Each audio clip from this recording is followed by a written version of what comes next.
السلام عليكم اصدقائي، كنتمنى تكونوا بخير وعلى خير وتلاقاكم هذا الفيديو بصحه وسلامه وتنال الاعجاب ديالكم. كما العاده كنهضروا دائما على المسلسلات المغربيه. في هذا الفيديو غادي نهضروا على مسلسل عائشه الحلقه 12 اللي غادي نشوفوها الليله ان شاء الله على الساعه 9:30 في عفوا على القناه الاولى. كونوا في الموعد، حلقه جميله بزاف الحلقه قويه. شفنا في الحلقه الماضيه ان عائشه تم القبض عليها، صافي حصلات وتصدمت بشكل كبير لان العلمي في الصف الاول طمنها وقال لها عندك شهر باش تجيبي الفلوس، ولكن هي تلقى القبض عليها وتصدمت بواحد الشكل كبير بزاف ومخلوعه ومنهاره بشكل كبير. داوها الكوميساريه وهنايا غادي يتصلوا بالعائله ديالهم وكل شيء غادي يتصدم، كل واحد فيهم غادي يجري الكوميساريه وكل واحد غادي يقلب يدير كيفاش يخرج عيشه من السجن،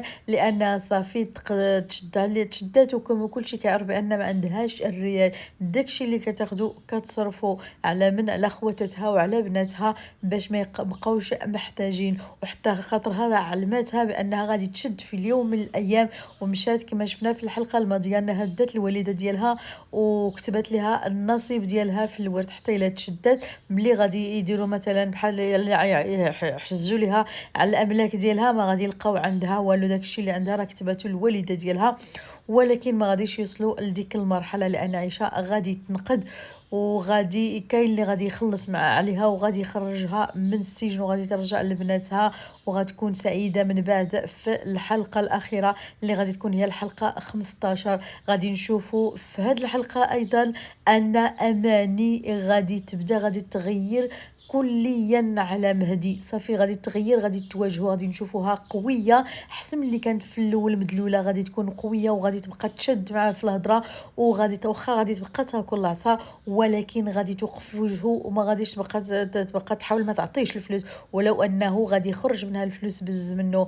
غادي تجي من الخدمه كما شفتوا في الحلقه الماضيه خلاته ناعس، غادي تعاود ترجع من الخدمه غتلقاه ثاني ناعس وغادي تشدوا وغادي تخاصموا. من بعد غادي تجيها واحد المكالمه بان الوالده ديالها تشدت في الحبس، غادي تجري وغادي تخليه. وهنايا ملي غادي ترجع عاود عند الوالي من الكوميساريه غادي تخاصم معها مره اخرى وغادي يقول لها سر هذاك هي اللي ما كانتش كتبغيك، هي اللي وقفت في وجه ديالنا، راه ربي خرج فيها الدعوه. المهم غيبقى يسبها واماني ما غاديش تبغي هذا الشيء، غتبقى تدافع على الوالده ديالها الاخير. وفي كل الحلقات المتبقيه الاخيره غادي نشوفوا بان اماني غادي تغير وغادي توقف في وجهه وغادي تكتشف انها غادي تكون حامله وغادي تبدا المشاكل بشكل كبير جدا.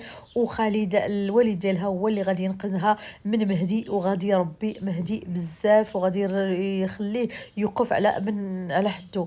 اما فيما يخص ريم المسكينه ملي غتشوف الوالده تشدد غتمشي تاني تقلب على علي باش يساعدها. علي ما غاديش يجاوبها وما غاديش يساعدها، بلوكاها وما غاديش يبغي يوقف معاهم. غيقول لهم سركم هذاك نتوما الخايبين، نتوما الطماعه، نتوما. المهم غادي يبقى يعاير فيها هو العائله ديالو. اما نعيمه من جهتها حتى هي راه غادي تندم بشكل كبير. غنشوف الحلقات المقبله انها غادي تندم وغادي تحاول تصلح الوضع وغتحاول تخرج عيشه من السجن وغادي تمشي عنده وغتطلب منه الفلوس.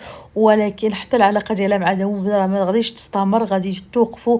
حتى داوود غادي يبغي يرجع للعائله ديالو لان شاف داكشي ما غاديش يخرجوا. المراه ديالو باقي كيبغيها وغادي يبغي يتصالح معها ويرجع ولده وغادي يبعد على نعيمه. خديجه حتى هي غدير المستحيل، ممكن ترجع لها دوك الفلوس اللي كانت اخذت منها وغترجعهم لها باش يتعاونوا يجمعوا الفلوس ديال البنكه. ولكن كل هذا الشيء غادي يديروه ولكن ما غاديش يتمكنوا يخرجوها من السجن. خالد هو الوحيد اللي غادي يخرجها من السجن. هذه هي الاحداث اللي غادي نشوفوها في مسلسل عيشه الحلقه 12 ان شاء الله الليله. كونوا في الموعد، ما تنسونيش باللايك وما تنسوش بالبارطاج، وكنتمنى لكم فرجه ممتعه في الحلقه 12 من المسلسل عيشه ان شاء الله. الى اللقاء في فيديو جديد ان شاء الله.